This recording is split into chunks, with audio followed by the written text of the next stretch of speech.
ரயில் ticket book பண்ணி போறவங்களுக்கு ஒரு சூப்பரான ஒரு மகிழ்ச்சியான செய்தி ஒண்ணு, ஒரு அப்டேட் ஒண்ணு வந்திருக்கு.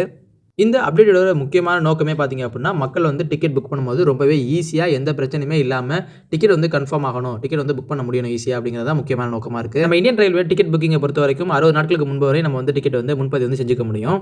இப்போ வந்து திடீர் பயணம்லாம் பண்ற மாரி இருந்தா, நம்ம வந்து தக்கல் வந்து நம்ம வந்து டிக்கெட் புக் பண்ணிக்கலாம். நம்ம ரயில் டிக்கெட்ல புக்கிங் பண்றதுக்கான டைமிங் எல்லாமே நார்மலா வந்து உங்களுக்கு எல்லாம் தெரிஞ்சிருக்கும். ஸோ இதுல வந்து புக் பண்றது அப்படிங்கிறது ஒரு குலுக்கல்ல பரிசு விழுற மாரி இருக்கும். நம்ம வந்து திடீர்னு தக்கல்லாம் புக் பண்றோம் அப்படின்னா. இன்னும் இதுல பெரும்பாலான பேருக்கு பார்த்தீங்க அப்படின்னா, ஃபேஸ் பண்ற ஒரு பெரிய வந்து இஷ்யூவே வந்து நமக்கு வந்து லோட் ஆகிட்டே இருக்கும். இல்ல வந்து பணம் வந்து எடுத்துருவாங்க. பணம் எடுத்த பிறகு வந்து அந்த டிக்கெட் வந்து கன்ஃபார்ம் ஆகாமயே போயிரும். ஸோ இந்த இஷ்யூ வந்து நெறைய பேர் வந்து ஃபேஸ் பண்ணியிருப்பாங்க. ஸோ இந்த மாரி பணம் எடுத்த பிறகு லோட் ஆகிட்டே இருந்த பிறகு பார்த்தீங்க அப்படின்னா, டிக்கெட் வந்து வெயிட்டிங் லிஸ்ட்ல இல்ல வந்து டிக்கெட் வந்து காலி ஆயிருச்சு அப்படிங்கிற மாரி மெசேஜ் வந்து வந்துரும். இந்த இஷ்யூ தொடர்பா நெறைய வந்து நமக்கு வந்து புகார் வந்த நிலையில இவங்க வந்து இப்போ ஐஆர்சிடிசி வந்து என்ன பண்ணியிருக்காங்க அப்படின்னா, ஒரு புது அப்டேட் வந்து கொண்டு வந்திருக்காங்க. இந்த பிஆர்எஸ் அப்படிங்கிற இந்த அமைப்பை வந்து பார்த்தீங்கன்னா, அப்டேட் பண்ண போறதா சொல்லியிருக்காங்க. சுமார் வந்து 5000 கோடி செலவுல வந்து இந்த சிஸ்டத்தை வந்து அப்டேட் பண்ண போறதா சொல்லியிருக்காங்க. ஸோ இந்த சிஸ்டத்தை நம்ம வந்து டிக்கெட் சிஸ்டத்தை வந்து அப்டேட் பண்றதுனால நமக்கு வந்து என்ன பயன் அப்படின்னு சொல்லி கேட்டீங்க அப்படின்னா, இப்போ தற்போது உள்ள நிலைமையில பார்த்தீங்க அப்படின்னா, ஒரு நிமிஷத்துக்கு வந்து 25,000 டிக்கெட் வரை நம்மளால வந்து முன்பதிவு வந்து செஞ்சுக்க முடியும்.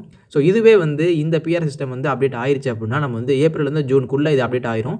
ஸோ இது அப்டேட் ஆயிருச்சு அப்படின்னா கிட்டத்தட்ட வந்து ஒரு நிமிஷத்துக்கு 1,25,000 டிக்கெட் வந்து நம்மளால புக் பண்ணிக்க முடியும். இது அப்டேட் ஆயிருச்சு அப்படின்னா தற்போது இருக்கிறத விட இது வந்து 5 மடங்கு வந்து வேகமா வந்து டிக்கெட் வந்து நம்ம வந்து அதிக டிக்கெட் வந்து புக் பண்ணிக்க முடியும். வேகமாவும் புக் பண்ணிக்க முடியும். இந்த அப்டேட்ல இன்னொரு சிறப்பம்சம் பார்த்தீங்க அப்படின்னா, இதுல வந்து முறைகேடு எந்த இதுவுமே நம்ம வந்து பண்ண முடியாது. அது மட்டும் இல்லாம நெறைய பேர் வந்து பாட் வச்சு பண்ணுவாங்க.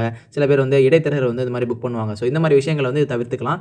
ஸோ நம்ம வந்து கிளீனா வந்து நம்ம வந்து புக் பண்ணிக்க முடியும். ஸோ கூடிய விரைவில் இந்த ஒரு அப்டேட் வந்து இந்தியன் ரயில்ல வந்து வரப்போகுது. கிட்டத்தட்ட வந்து 5000 கோடி செலவுல வந்து பார்த்தீங்க அப்படின்னா இந்த அப்டேட் வந்து பண்ண போறாங்க. இந்த ஒரு அப்டேட் வந்து பார்த்தீங்க அப்படின்னா ரயில் பயணிகளுக்கு ஒரு பெரிய ஒரு மகிழ்ச்சியான ஒரு அப்டேட்டா வந்து வந்திருக்கு. இந்த மாதிரியான தகவல் தெரிஞ்சுக்கொள்ள நம்ம சேனலை சப்ஸ்கிரைப் பண்ணிக்கங்க. மீண்டும் ஒரு சூப்பரான தகவலோட சந்திப்போம்.